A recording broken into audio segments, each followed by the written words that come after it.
I'm ecstatic with how this whole thing looks. Finally. Hey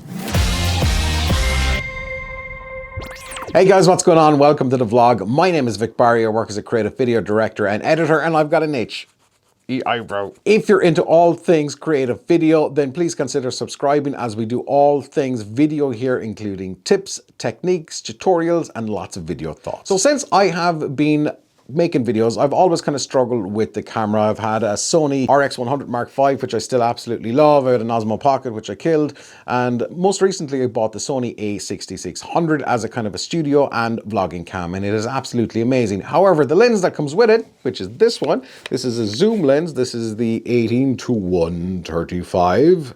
Good lens, 3.5 to 5.6 on the aperture. Now, if you're wondering what the hell does that mean, I will explain. It's not the fastest lens in the world, and when it comes to shooting video, you're probably going to struggle a lot when it comes to bokeh. What's bokeh, Vic? Bokeh. See that stuff? Where's my hand? Where's my hand?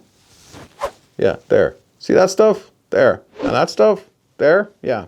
Stuff that's not in focus, stuff that's blurred, that's called bokeh. Blurry background. So I've always kind of struggled with that look. I wanted to achieve it a little bit more, but the lens, the kit lens that came with the Sony A6600, no good. I bought me a new lens. In particular, this, the Sigma 16mm focus Sigma 16mm f1.4 lens. Anyway, let's get this unboxed, and I've got some interesting thoughts here. And stick around as well, because this is a prime lens, which means you cannot do any zooms, but I've got a really quick tip to show you guys how you can make any prime lens, or a lens that doesn't have any zoom.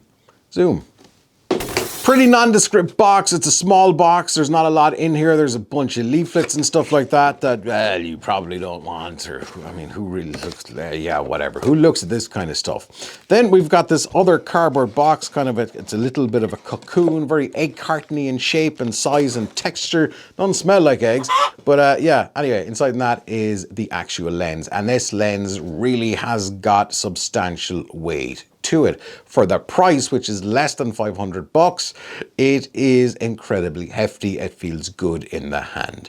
Now, I slapped this on to the Sony A6600, which is what you're seeing now. So first, before we go any further, let me know in the comments, what do you think? This lens has blown me away.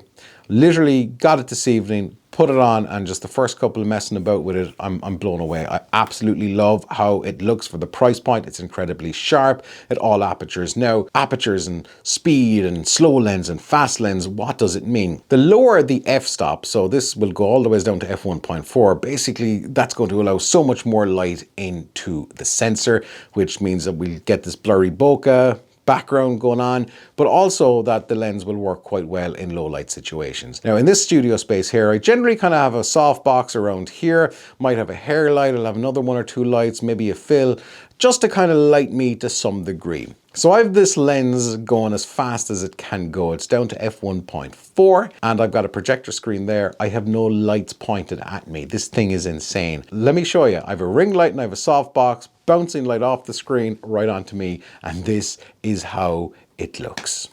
We've got depth. We've got a little bit of contrast. I'm just looking at it here going, oh, wow, I can't wait to get into the edit and see this thing. To give you guys a better example, let's take a look at this. Now I'm going to swap out the lens. I'm going to go back to the Sony. And while the Sony is only 18-135 and this is a prime at 16mm, we can't get the exact same focal depth, but we can just give you a quick comparison so you can see what the image quality is like and everything else. Let's swap out the lens. Let's see what happens. And there we go. Yeah, so the fastest this lens can go is 3.5. The Sigma that was just on was down to 1.4. So we can see we've got a little bit of bokeh, but if you compare, let's take a look at the screen and the lights, and it's mirrored, and you can see exactly what I am talking about. So the lights are pointing the opposite way. They're still bouncing off the projector screen. I would have to turn them to bring any kind of light on the situation. So you can see there's not a great image here, even though the image is quite sharp and stuff like that for what I want and what I want to achieve. It's like everything, the depth, everything is just like, I'm sorry, I will never use this lens in this studio again. This thing is, look at this, down to f1.4. It's insane. The ISO is at 100. So we're kind of running the camera at its most optimum settings. Okay, anyway, enough about the excitement. Just before we get to prime lens, and a prime lens basically means, as I said, this is a 16mm on the Sigma, 16mm 1.4. You can't zoom in it, but you can do a digital zoom, which is, you can do digital zoom, which is very easy to do. If you jump into Premiere and you go to scale, you keyframe the scale, and then you get a zoom. So while I might look like I'm trying to zoom here by moving my hand, yeah, see, I'm not. All that is done in post-production. So you can zoom a prime lens predominantly if you are shooting in 4K. Maybe you're like me, you struggle with a terrible disease, which I'm not really sure what it's called, but I struggle with wanting new gear or better gear all the time. Since I've had the Sony A6600, I've had this Sigma 1.4 on my list on Amazon, or one of my wish lists, and it's always trying to get something better, to make things look better, to make things sound better. It's a disease that probably a lot of us in this game have. At the end of the day, it doesn't matter. While video quality and especially audio quality are something, they're not everything, because if the story isn't there, it doesn't matter. We can all be shooting these things on RELXs or red cameras or the best of gear. It doesn't matter. If we can't get our story straight, then it doesn't matter.